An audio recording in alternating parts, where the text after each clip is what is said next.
Bienvenidos y bienvenidas a su programa Tus Derechos. Les saluda Roberto Niembro, con mucho gusto le doy la bienvenida. El día de hoy vamos a platicar sobre un tema muy relevante como es la situación de las mujeres privadas de su libertad y de la situación de los hijos e hijas que en algunas ocasiones las acompañan. De acuerdo con el Censo Nacional de Gobierno, Seguridad Pública y Sistema Penitenciario estatales, registró en 2019 414 niños y niñas de 6 años viviendo con su madre en los centros penitenciarios del país. Para conversar sobre este tema, tengo el gusto de contar aquí con la participación y la presencia de 3 expertas sobre la materia. En primer lugar, es un honor que nos acompañe Elena Azaola Garrido, quien es profesora emérita del Centro de Investigaciones y Estudios Superiores en Antropología Social y también ha desarrollado estudios sobre la criminalidad y la violencia en México, así como sobre la participación de las mujeres y los jóvenes en las conductas delictivas. Bienvenida, Elena. También nos acompaña, y es un gusto que nos acompañe, Lucía Alvarado González, coordinadora del Centro de Atención Integral para las Familias de Privados de la Libertad. Bienvenida, Lucía. También me da mucho gusto darle la bienvenida a Fernanda Gómez Valderas, quien es titular de la Unidad General de Igualdad de Género de la Suprema Corte de Justicia de la Nación. Bienvenida. Bueno, para empezar este primer bloque haremos una introducción general al tema. Me gustaría empezar contigo, Lucía. Si nos puedes comentar cuáles son las condiciones en las que se encuentran las mujeres privadas de libertad, así como de los hijos e hijas que las acompañan. Hola, muy buenos días.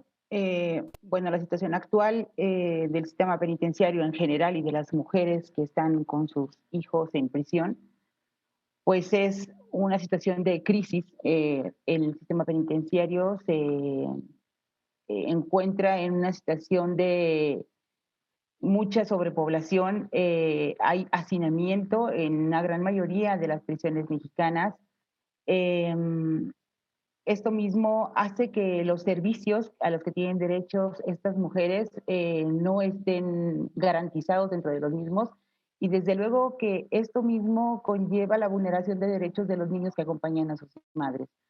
En general, las mujeres privadas de la libertad se encuentran en prisiones que están dentro de centros penitenciarios para hombres, solamente que están en algún espacio específico, y por primera vez en nuestro país hay una prisión federal para mujeres privadas de la libertad, y ahí en este espacio también están sus hijos con ellas.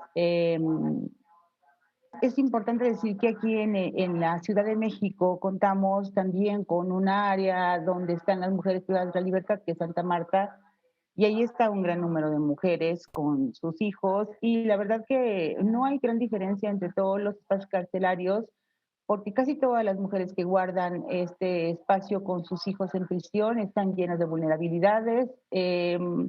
Los accesos a educación, a salud, a comida suficiente, a una agua suficiente y necesaria para el consumo humano y higiene personal, no se garantizan, y esto pone en vulnerabilidad no solamente a las mujeres, sino la salud de los niños, no solamente física, sino psicológicamente. Creo que en nuestro país hay un gran abandono, no exactamente a todas las personas privadas de la libertad, bueno, que sí, sí es cierto, a todas las personas, pero muy específicamente a las mujeres, que son un sector olvidado, es un sector que casi no vemos, son mujeres que están en una situación de vulnerabilidad extrema, y los niños que las acompañan creo que pagan las consecuencias de esto. Muy bien. Fernanda, ya ha mencionado Lucía algunos afectación a derechos fundamentales. ¿Cuáles serían las normas jurídicas principales que prevén estos derechos y qué nos dicen en términos generales sobre cuáles son tanto los derechos, digamos, de las mujeres privadas de libertad como de los hijos e hijas que están con ellas? Hola, buenos días. Muchísimas gracias primero por el espacio. Es un gusto poder estar hoy con ustedes. En cuanto a las reglas, pues tenemos un cuerpo normativo tanto a nivel nacional como a nivel internacional en materia de derechos humanos. A nivel nacional está la Ley Nacional de Ejecución Penal, sobre la cual pues hablaremos más adelante. Y por otro lado, a nivel de sistema de derechos humanos, pues tenemos dos cuerpos normativos. El primero son las reglas Nelson Mandela, que datan de 1957 y 1977, fueron el primer cuerpo que se creó, y en este caso, por ejemplo, establecen la estructura mínima con la que deben contar los centros penitenciarios o de reinserción social para mujeres. Lucía ya nos comentaba un poco sobre a veces la falta de servicios que las niñas, niños viven con sus madres, la falta de acceso a agua potable, falta de acceso a servicios médicos, que en muchas ocasiones tampoco cuentan con el equivalente a CENDIS o algún otro tratamiento. Y bueno, también, por ejemplo, este tipo de reglas establecen pues el derecho de las niñas y niños a permanecer con sus madres en estos centros, obviamente siempre atendiendo al principio de interés, principio superior de la niñez. Y bueno, estas reglas derivaron posteriormente en lo que se conoce como las reglas de Van Gogh. Estas datan, son más recientes, son de 2010. Y bueno, en estas reglas lo que se hace es prestar atención a ciertos principios que las reglas anteriores no prevían, y por ejemplo, reglamentan 10 aspectos esenciales referentes a las necesidades que enfrentan estas personas. Por ejemplo, establecen reglas que determinan la permanencia de la niñez, la obligación de los estados, como les decía, para contar con infraestructura, prestar especial atención a la situación de las menores de edad que se encuentran embarazadas y están privadas de libertad. También hablan sobre los derechos a la salud y a la alimentación, tanto de madres como de niñas y niños, las reglas que rigen la inspección corporal, las sanciones prohibidas, que esto es bastante importante. También espero que lo podamos comentar más adelante, pero entre esto está obviamente que parte de las sanciones pues no pueden negar tanto que las madres estén con sus hijos e hijas dentro del centro, ni tampoco negarles que tengan oportunidad de visitas o convivencia. También las reglas de Van Gogh se encargan de regir los principios sobre la separación de madres con hijos e hijas, y algunas medidas para crear conciencia en la sociedad, y sobre todo pensando a veces en que existen estereotipos y algunas otras situaciones a las que día a día se enfrentan precisamente para poderse reinsertar en la sociedad. Yo creo que ese es parte del marco normativo al que estamos sujetas. Y por otro lado, pues también ya hay algunos casos, tanto en la Corte Suprema de México, Suprema de la Nación, que han abordado este tema, así como también existen casos de la Corte Interamericana que, si bien no lo han abordado específicamente, un caso sobre menores en situación de reclusión con sus madres, pues sí han hablado sobre ciertos principios tanto de la niñez como de aquellos derechos que se deben observar mientras se encuentran las mujeres dentro de estos centros. Gracias, Fernanda. En una siguiente ronda de preguntas sería interesante que nos cuentes, ¿no?, qué ha dicho la Suprema Corte en un caso sobre esto. Elena, me gustaría si pudieras ahondar en cuáles son las problemáticas que tiene el sistema penitenciario para dar cabida a los hijos e hijas de las mujeres privadas de la libertad, y cómo es que esto impacta en sus derechos, ¿no? Ya mencionaba Fernanda algunos de los derechos, pero cómo impacta en su desarrollo tanto presente en el momento que están allí como en el futuro. Lo primero que hay que decir es que este es un tema sumamente polémico, complejo, porque no hay nadie que pueda pensar que una prisión es un lugar idóneo o un lugar cerca de lo ideal para criar a ningún niño. Nadie puede pensar eso. La verdad es que esto se da por circunstancias en las que verdaderamente pues se tiene que hacer una valoración junto con la mujer interna, la familia, y ver con este enfoque que han señalado mis compañeras previamente, de interés superior de la infancia, qué es lo mejor para cada niño. Y hay muchas situaciones en que no hay ningún familiar que se pueda hacer cargo de ese niño, de esa niña. Entonces, bueno, sí, se permite que se quede con su madre, también bajo la consideración de que, pues, pensar que un niño, por ejemplo, vaya a ser institucionalizado en un DIF o algo así, y de que esté institucionalizado en un establecimiento sin su madre, a que esté institucionalizado con su madre, bueno, pues considera que es en cierto modo un mal menor.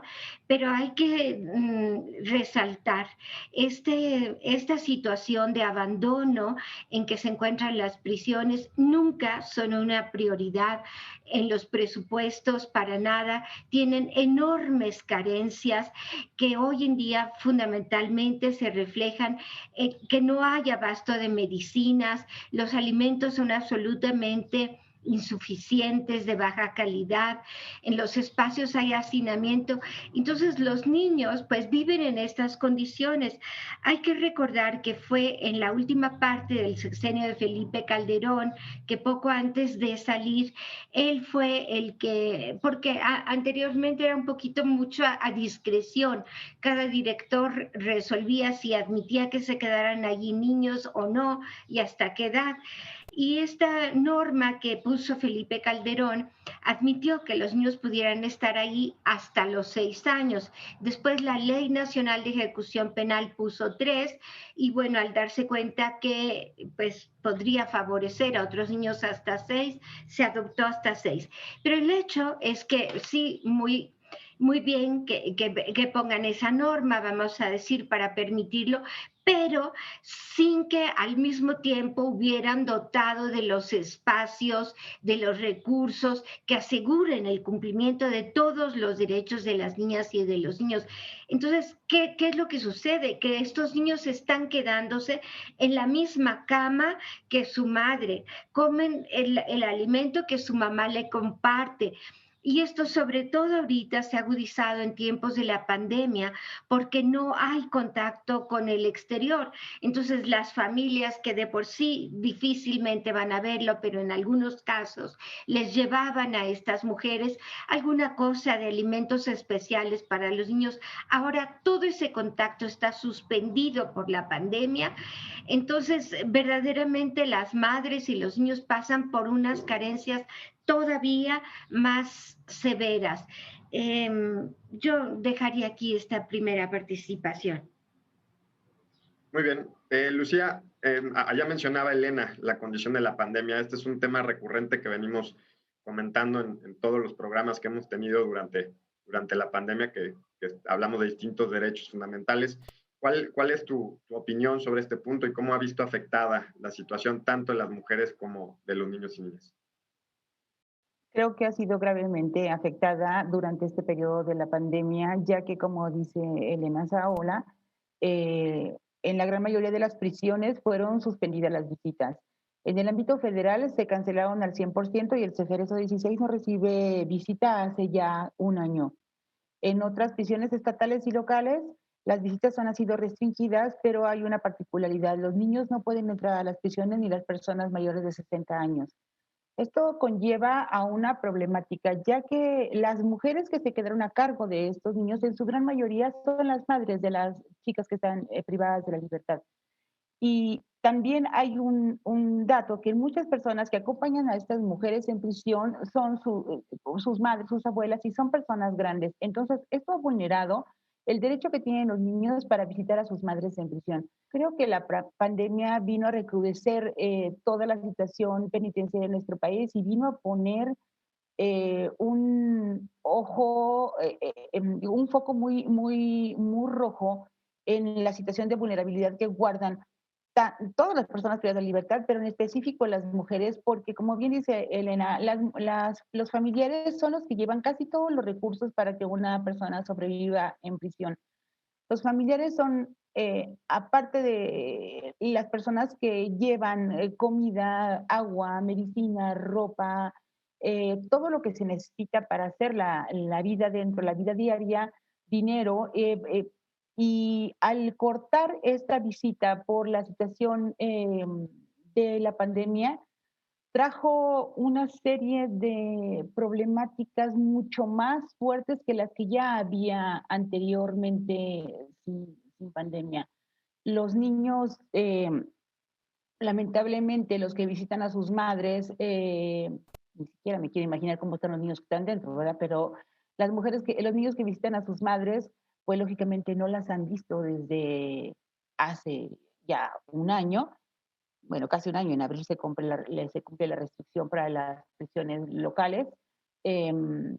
Y como decía, los familiares llevan todos los recursos y también estos alimentos y leche y todo lo que necesitan para los niños que están dentro.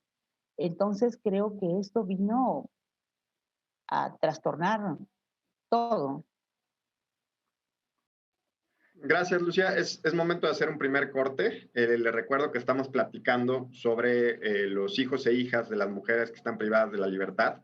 Ahora que Elena comentaba, recordaba alguna conversación que hace años tuve con personas especialistas sobre derechos fundamentales de las personas que están privadas de la libertad y decían, es que la sociedad, una vez que alguien está en la cárcel, quiere olvidar, quiere no ver, quiere buscar la opacidad y olvidarse de que hay personas con derechos que están ahí y que entonces nos impide muchas veces ver la situación de violación sistemática de derechos fundamentales.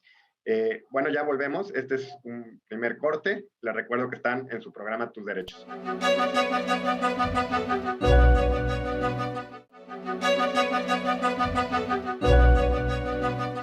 Ya estamos de regreso en su programa Tus Derechos. Les recuerdo que estamos platicando sobre hijos e hijas de mujeres privadas de la libertad.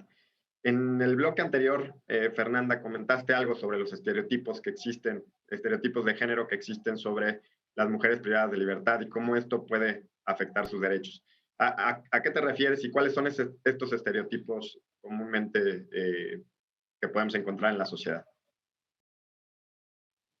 Claro que sí. Bueno, pues al final los estereotipos hay que entender que es algo que pues todas las personas tenemos de manera pues interiorizada, en las que muchas veces pues no nos damos cuenta y que aún así de alguna manera pueden influir en nuestras decisiones tanto de la vida diaria y obviamente pues es algo que de lo que no se salva el Poder Judicial o quienes redactan las sentencias, las y los operadores jurídicos.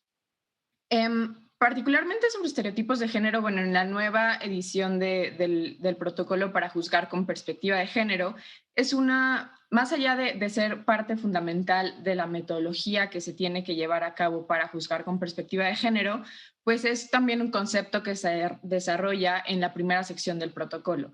Y pues cuando hablamos de estereotipos, hay que entender que hay estereotipos de dos formas. Por un lado están los estereotipos descriptivos, los cuales se distinguen por poder adjudicar una propiedad, atributo o una característica a las personas que forman parte de un grupo social solamente por pertenecer a ese grupo social. Por ejemplo, pensar que las personas tal vez inglesas son puntuales o que las mujeres no son tan buenas conductoras como los hombres, o por ejemplo que los hombres generalmente pues no se visten de alguna u otra manera, que no se visten con colores llamativos o con colores pastel. Podría decirse que los estereotipos pues son una forma de generalizar y se basan en características de alguna manera que están pensadas en términos probabilísticos, más no son pues universales. Y el otro tipo de estereotipos son a los que se llaman estereotipos normativos. Estos estereotipos, pues a diferencia de los descriptivos, no adjudican ninguna propiedad o característica, sino atribuyen determinados roles a las personas que integran un grupo social. O sea, prescriben cómo deberían de ser las personas, qué roles deben de cumplir. Y entonces cuando hablamos de estereotipos normativos, pues aquí no entra esta posibilidad de determinar en términos probabilísticos qué tanto no se cumple, porque al final estamos proscribiendo cómo deben comportarse y cómo debe tratarse las personas en un grupo social concreto. Y podemos pensar que en este caso a las mujeres históricamente se les adjudicaron roles como ser amas de casa, o a los hombres como que son quienes deben de realizar trabajos de fuerza, quienes deben de hacerse cargo del sustento de la familia. Entonces, en estas ideas, pues, al pensar que existen estos roles y estereotipos de género, roles, por ejemplo, las mujeres que deben de ser buenas madres, que deben de dedicarse a la crianza de los hijos e hijas, pues las mujeres en reclusión tienen que enfrentar pues esta serie de estereotipos. Sobre todo, yo creo que tanto los descriptivos y los normativos, pues en este caso es, pues las madres deben de cuidar de los hijos.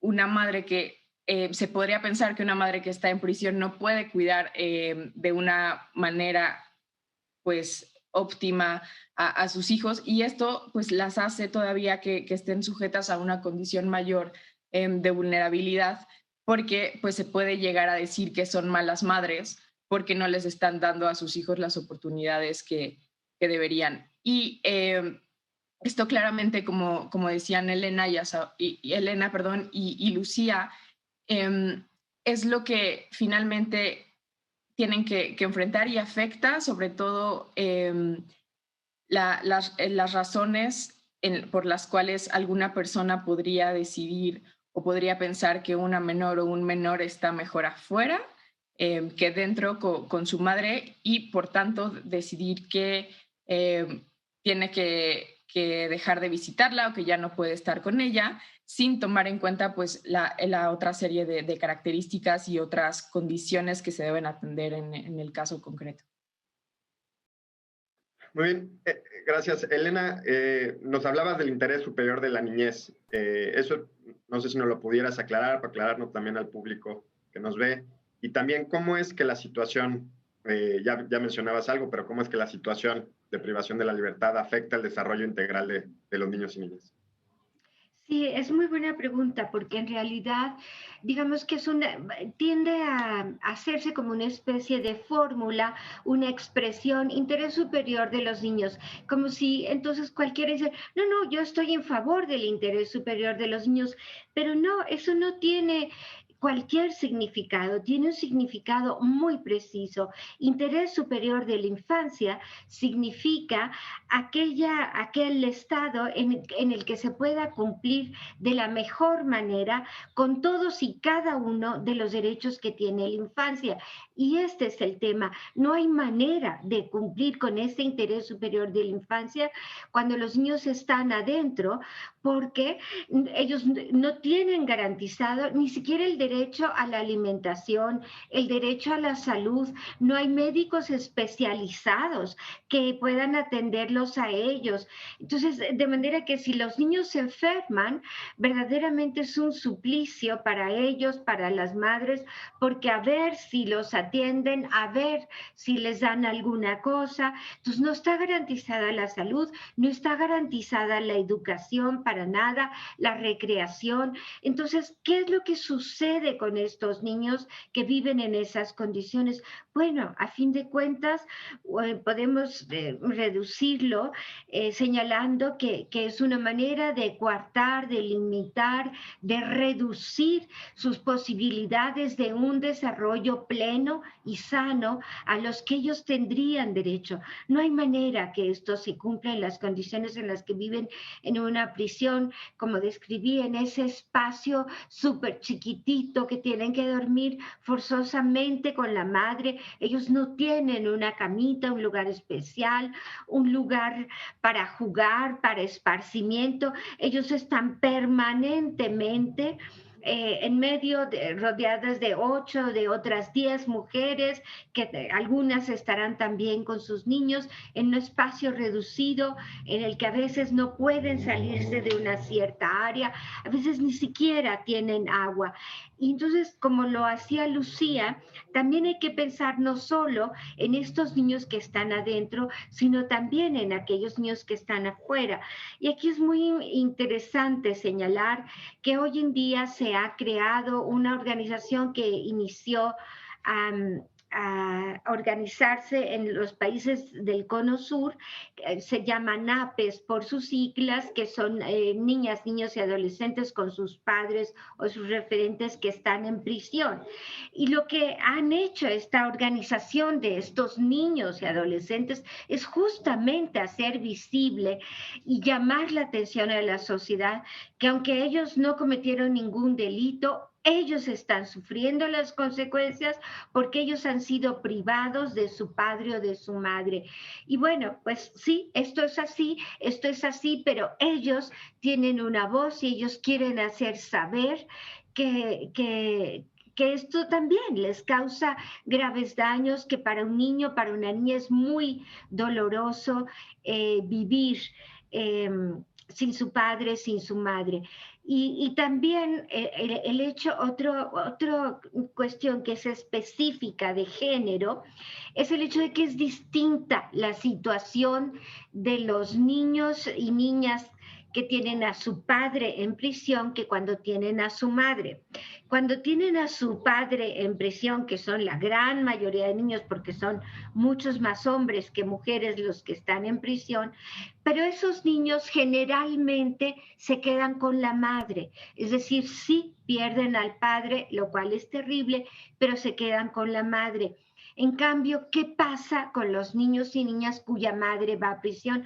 No es el padre el que se queda con esos niños. Entonces, ¿qué pasa con esos niños? Esos niños que se quedan afuera pierden a la madre, pierden al padre y pierden a los hermanitos, porque generalmente los separan, tú te vas con la tía, tú con el abuelo, tú con no sé qué. Entonces los niños pierden verdaderamente todo su entorno familiar. O sea, esto ha sido llamado la atención en todos los países como no afecta de la misma manera desde el punto de vista de los niños cuando una madre va a prisión a cuando es un padre. Esto es algo, una diferencia muy importante que conviene visibilizar y por ello en muchos países se han creado situaciones en las que se generan como cárceles muy chiquititas, que son una especie de casas donde están las madres, por ejemplo, y pueden salir y llevar al niño a la escuela en la comunidad y regresan. O sea, otros arreglos, otras situaciones, porque la gran mayoría de las mujeres no han cometido delitos violentos y esto permitiría que se les dieran condiciones, sobre todo para no afectar la situación familiar, en particular a los niños. Uh-huh. Elena, pues pones sobre la mesa también temas muy interesantes sobre cómo pensar el castigo, ¿no? En nuestras sociedades democráticas, porque normalmente pensamos que la única manera, o hay esa concepción equivocada de que la única manera de castigar, sancionar es a través de la privación de la libertad y queremos utilizar ese instrumento para solucionar todos los problemas, ¿no? Lucía, ya mencionaba también Elena, aquí estamos hablando tanto de niños y niñas que están dentro de prisión como los que están afuera. ¿Qué pasa con esos niños y niñas que están afuera? Ya nos decía Elena algo, si también pudieras ahondar en ese tema y también preguntarte que tú formas parte de la sociedad civil, ¿qué hace la sociedad civil para atender estas situaciones? ¿No? Creo que así como el Estado tiene una responsabilidad, la sociedad civil ha tomado también en sus manos, como vemos en muchos temas que platicamos aquí en el programa, que la sociedad civil organizada pues hace mucho por apoyar a estos niños y niñas que están en una situación de vulnerabilidad.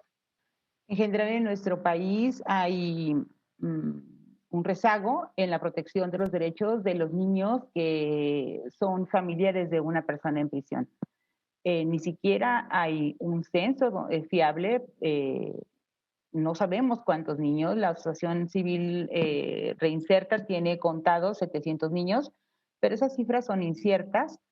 No sabemos porque no hay un documento oficial que así lo avale, y aunque sabemos que hay 12.042 mujeres, tampoco sabemos cuántas de ellas sean madres.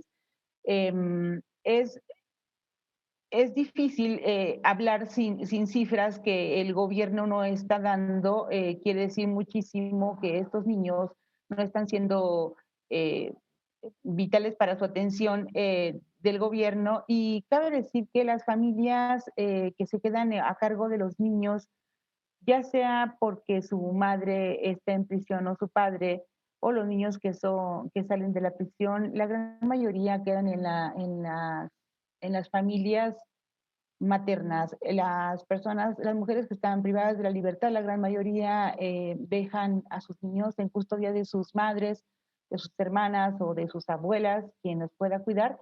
Y esos niños también se enfrentan a una serie de problemáticas, ya que la familia, al atender tantas situaciones al mismo tiempo, porque cuando, se ve vulnerada en muchos aspectos, porque la familia tiene que atender no solamente las situaciones propias de la casa y de estos niños, o sea, la alimentación, la vivienda y todo lo que se necesita para la vida diaria, sino que tienen que cumplir un doble o triple rol, porque tienen que ir a ver a los abogados, a visitar a la persona, a la mujer que está en prisión, tiene que llevarle informes sobre el proceso mismo, tiene que trasladarse si esta mujer fue trasladada a un centro penitenciario federal.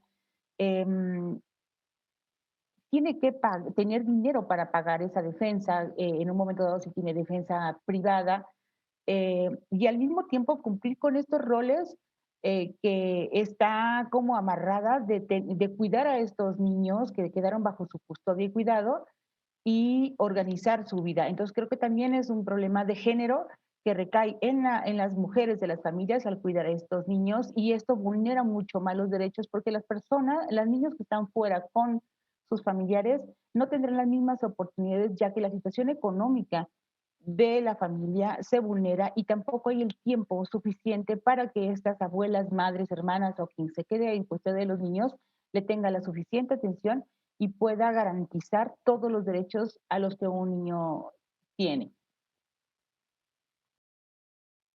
Gracias, Lucía. Fernanda, en alguna primera intervención comentaste ya que la Suprema Corte se ha pronunciado sobre estos temas. Hay un asunto muy relevante sobre que fijó estándares para cómo se debe llevar a cabo la separación de niños y niñas de mujeres privadas de la libertad. ¿Nos puedes contar brevemente cuáles eran los estándares que fijó la Suprema Corte en ese caso? Bueno, la Corte en 2017 resolvió un caso, concretamente el amparo en revisión 644-2016, del cual surgieron 5 criterios de tesis aislada. Y bueno, aquí brevemente les comento, fue un caso donde tanto madre y padre se encontraban en reclusión por diversos delitos, entre ellos robo. Contrajeron matrimonio ya que estaban sentenciados. En 2011 nació una menor. Ella desde su nacimiento pues vivió con su madre en el Centro de Reinserción Social de la ciudad de Puebla. Y pues en 2014 el abuelo de la menor la inscribió en el kinder y la niña empezó a acudir, salía del Cerezo los días domingos y regresaba los jueves. O sea, al final la idea era que pasara los fines de semana con su madre y también de alguna manera pues empezar a tener esta educación de nivel de jardín de niños. Y pues un día ella le hizo una petición verbal para que la niña siguiera estando con ella, ya que ya había cumplido los 3 años. Pues el director al final contestó que el reglamento de los centros de reinserción social para el Estado de Puebla, en este caso el artículo 32, establecía que la edad máxima para que las niñas y niños pudieran estar con sus madres internas era 3 años y por lo tanto pues la niña ya no podía estar ahí y a su vez también determinaron que tampoco podía ingresar a visitarla. Entonces no solo fue de un día para otro pues decir la niña ya no puede estar aquí, sino tampoco puede seguir visitando a su madre. Entonces, dado esto, pues se solicitó un amparo impugnando la constitucionalidad del artículo 32 de este reglamento, y pues aquí la primera sala de la Corte determinó que el precepto no era inconstitucional. Sin embargo, esto tenía que ser en tanto, bueno, más bien, no era inconstitucional, pero tenía que hacerse una interpretación a la luz del interés superior de la niñez. Y bueno, el estudio al final se llevó a cabo en 4 principales premisas. 1, el principio de mantenimiento de las menores y los menores con su familia biológica. Posteriormente se habló de la situación de reclusión y la relación maternal. Y como tercer eje, la separación del menor, y una vez que se determinaron esas cuestiones, pues se hizo el análisis o la interpretación conforme de la norma impugnada. Aquí, dentro de los criterios que me gustaría resaltar, se encuentran, por ejemplo, pues el derecho a la protección familiar, que deben de haber medidas de protección para que tanto madres y niños puedan estar en los centros de reinserción social y que se respeten sus derechos, tanto pues, de los menores a estar con su familia y crecer con ella y no estar sujetas a ninguna injerencia arbitraria. A su vez, pues también se tienen que garantizar los servicios que ya Elena y Lucía mencionaban: salud, alimentación, higiene, agua potable, etc. En la separación de los menores y las menores, pues el interés superior del menor es muy importante. Por un lado, esta separación debe de ser sensible y gradual, es decir, no abrupta ni inesperada, y también se debe de garantizar que haya un contacto cercano y frecuente, es decir, que haya las condiciones para que las niñas y los niños sigan teniendo visitas con sus madres dentro de los centros de reclusión. Por otro lado, tampoco debe considerarse que la edad de 3 años es tajantemente la edad idónea, sino que se deben atender las condiciones del caso concreto.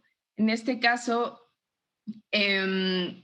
algunas de las cuestiones que se deben de evaluar es, por ejemplo, si bien es importante que las niñas y niños crezcan con sus familiares, en este caso con la madre, dado los lazos que existen y la importancia para su madurez de conservar estos lazos, pues también es cierto que hay algunas cuestiones que no dependen totalmente de esa relación, como puede ser tener acceso a servicios educativos.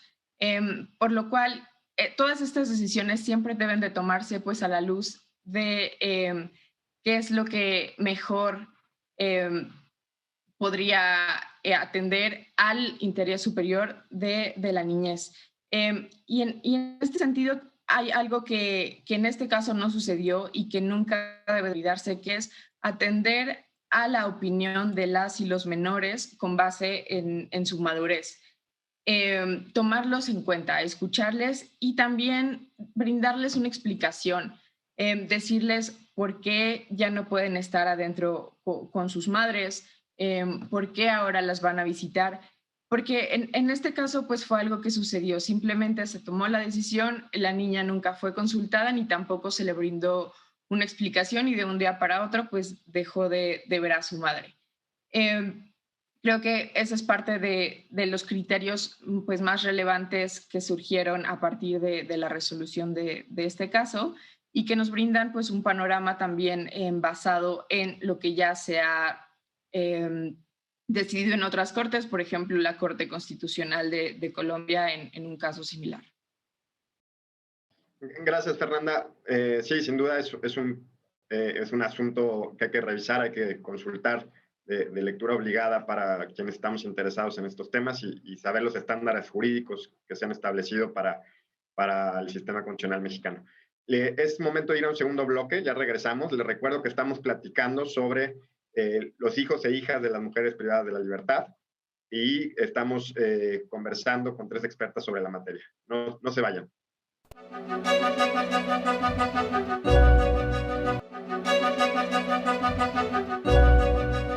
Ya estamos de regreso en su programa Tus Derechos. Es el tercer bloque sobre este programa. Estamos platicando con 3 expertas sobre hijos e hijas de mujeres privadas de la libertad. Fernanda, la última intervención, nos mencionaba un criterio importantísimo en la Suprema Corte sobre los estándares que se deben de seguir al tomar las decisiones de separación de hijos e hijas. Y una de las cosas que mencionaba era la importancia de escuchar la voz de los niños y niñas en esta toma de decisiones, ¿no? Está relacionada con la autonomía que ellos también van desarrollando a lo largo de su vida, pero la importancia que tiene escuchar su voz para la toma de decisiones. ¿Nos puedes decir, Elena, en qué consiste esto? ¿Por qué es relevante? ¿Cuál es la concepción que se tiene, digamos, de la niñez bajo este paradigma? Sí, la verdad es que pues estos temas, cuando hay un familiar en prisión, siempre suele ser difícil, en especial cuando se tiene la idea de que hay que proteger a los niños, de que no sepan, de que no se enteren. Y no, hoy en día se sabe y estamos muy ciertos de ello, que lo mejor de las cosas es siempre proceder con la verdad, explicarles en la medida de la capacidad y de la madurez según la edad del niño, pero explicarles exactamente cuál es la situación y lo mismo, no traerlos y llevarlos como cosas, sino tomar siempre su parecer, su opinión. Habrá niños y niñas que sí quieran, por ejemplo, ir determinado fin de semana a visitar a su padre, a su madre, pero habrá otros que por alguna razón no quieran ir y todo esto se debe de respetar, se debe de tomar en cuenta su opinión. Otro tema que no hemos tocado, pero que es muy importante y que desde luego también afecta indudablemente las posibilidades de desarrollo de los niños, es que hay que tener presente que las prisiones en realidad lo que son centros de explotación. Y esto es algo muy terrible porque la mayor parte de la gente que está allí son gente pobre y aún así se toman los recursos de la familia para pagar cosas que corresponde al Estado pagar, como ya dijimos, alimento, medicina, etcétera. Pero también se les hace pagar por un montón de cosas, para ir a la visita, para ir a buscar a su familiar, para dejarles pasar ciertas cosas. Total, que cada visita tienen que pagar una gran cantidad de dinero y todo eso, bueno, disminuye los recursos que la familia puede canalizar para hacer frente a las necesidades básicas. Y este tema, volviendo al tema de decirles a los niños la verdad, tiene que ver mucho también con lo que antes señaló Fernanda del estigma. Se tiende a generalizar y decir, bueno, porque una madre cometió un delito, necesariamente es mala madre, cuando justamente es muchas veces lo contrario. Muchas de las mujeres que están ahí han sido abandonadas por un padre que no se hace cargo de la responsabilidad de los hijos y la mujer a veces comete un delito para poder satisfacer las necesidades de sus hijos, lo que no indica precisamente que sea una mala madre, tal vez ha tenido a veces un mal criterio, pero se tiende a estigmatizar y a generalizar y todo eso también afecta a los niños, que es muy importante tomarlo en cuenta, ¿no? Entonces, este derecho de los niños a poder seguir en contacto con su madre siempre debe ser respetado, porque también se tendía a decir, no, no hay que decirle dónde está la mamá, no, no hay que llevarlo porque no es bueno para el niño, para la niña ir ahí. No, hay que enfrentar la realidad, porque el niño o niña termina sabiéndolo y hace más daño todo este ocultamiento, todo este revestimiento. Sí, el estereotipo, ¿no? Ahí está el estereotipo además revictimiza a la mujer, ¿no? Que ya pudo, como dices, haber cometido un error, pero eso no significa necesariamente que es una mala madre, ¿no? Y que no tiene la capacidad de cuidar a sus hijos. Lucía, es tiempo de hacer reflexiones finales, conclusiones. Si quisieras darnos tu conclusión, por favor. Bueno, cabe decir que hace un momento me refería a las condiciones del sistema penitenciario y creo que mencioné una palabra equivocada. Y realmente yo no me referiría exactamente a la sobrepoblación, porque para mí esa palabra no queda en este contexto. Más bien yo me referiría al hacinamiento que perdure en los centros penitenciarios. Y este hacinamiento tiene que ver mucho con cuántas personas están dentro del sistema penitenciario, y no para todas las personas hay los suficientes recursos. Creo que las partidas económicas que se tienen que designar al sistema penitenciario no se dan adecuadamente para que estas mujeres y estos niños gocen de los derechos a los que están obligados a garantizarles. Creo que en nuestro país, ya mencionaba Elenita Saola, tenemos, como lo mencioné, un rezago del conteo de los niños que están en prisión, y definitivamente los niños que no son contados no cuentan en nuestro país, y de por sí tenemos un rezago en la protección de derechos de los niños que están en libertad. Creo que los niños que están en prisión son más vulnerados.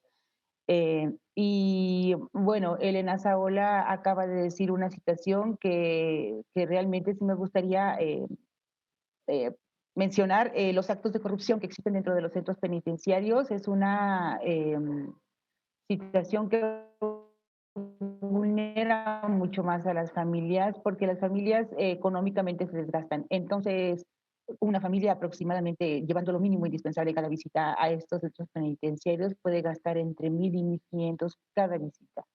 Esto conlleva a que los niños que estén bajo su cuidado no tengan acceso a todos los bienes y servicios que se les pudiera dar de protección en los hogares. Y bueno, quisiera mencionar ya para terminar el caso paradigmático de la construcción del Ceferezo 16 en Morelos, que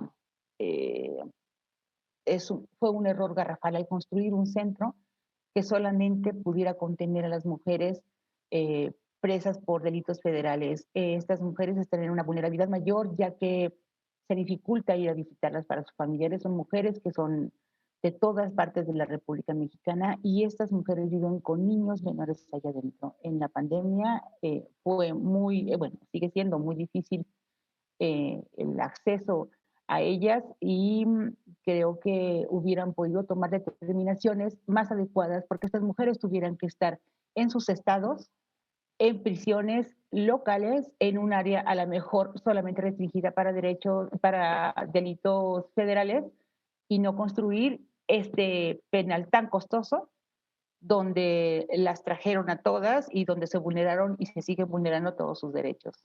Muchas gracias. Muchas gracias, Lucía. Fernanda, tu reflexión final, por favor.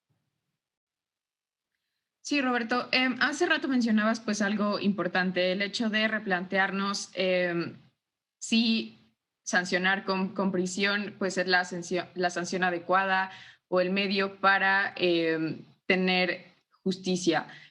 Pues en estos casos también hay que pensar en el punitivismo y pensar que muchas de las mujeres que están en reclusión pues es por delitos menores o algunos relacionados con drogas. En este caso, algunos de los puntos que me gustaría retomar es que pues las niñas y los niños que están en prisión nunca deben de tratarse como personas en reclusión, y que tienen los mismos derechos que el resto de niñas y niños, y no se les tiene que tratar distinto.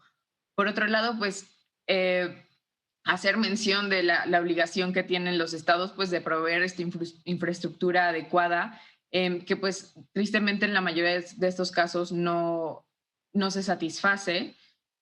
Hacer hincapié pues en que las separaciones deben de ser graduales y sensibles, y que una vez que suceden pues también haya un contacto frecuente, y que se evalúe pues el caso concreto sin aplicar las reglas de la edad de una manera pues a rajatabla, ¿no? Hay que pensar en diseñar políticas públicas con perspectiva de género y que atiendan al interés superior de la menor.